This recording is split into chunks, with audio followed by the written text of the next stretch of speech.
Welcome to my channel. তো sorry ভিডিওটা একটু দেরি হয়ে গেছে দিতে। তো ভিডিওটা দুদিন আগে থেকেই শুরু হয়েছে। তো রাত্রি 12:30টায় আমরা তিনজনে দাঁড়িয়ে এখনও বাড়ি যাওয়ার নাম নেই। তো দোকান বন্ধ করে বাড়ি গেলাম। তো তার পরের দিন সকালবেলায় আমরা মামাবাড়ির উদ্দেশ্যে বেরোব, কিন্তু একটা কাণ্ড ঘটে গেছে। সেই কাণ্ডটা হলো মায়ের গাড়ির চাকা লিক হয়ে গেছে।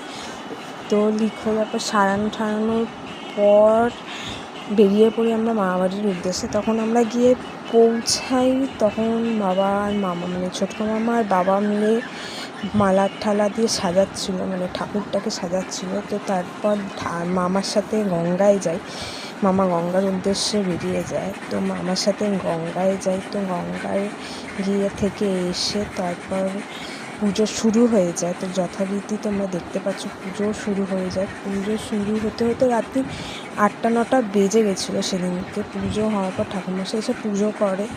তারপরের দিনকে আমরা চা বিস্কুট খেয়ে মানে সকাল শুরু করি।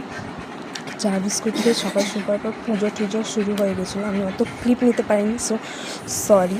তোমরা কমেন্টে জানিও যদি পরের বার যদি লোকনাথ পুজোর পুরো লং ভিডিও চাও, মানে কি হয় না হয় যদি জানতে চাও, তাহলে কমেন্ট বক্সে জানিও। তো তারপর কীর্তনের লোকেরা চলে আসে। তো কীর্তন হয়, কীর্তন শেষ মানে কীর্তনের সাথে সাথে পুজোও হচ্ছিলো।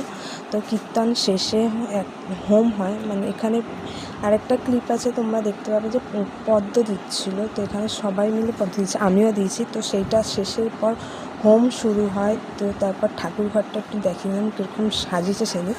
সব শেষে মিষ্টির কালেকশান এই হয়। ভিডিওটা ভালো লাগলে লাইক, কমেন্ট, শেয়ার আর সাবস্ক্রাইব না আজকের জন্য টাটা।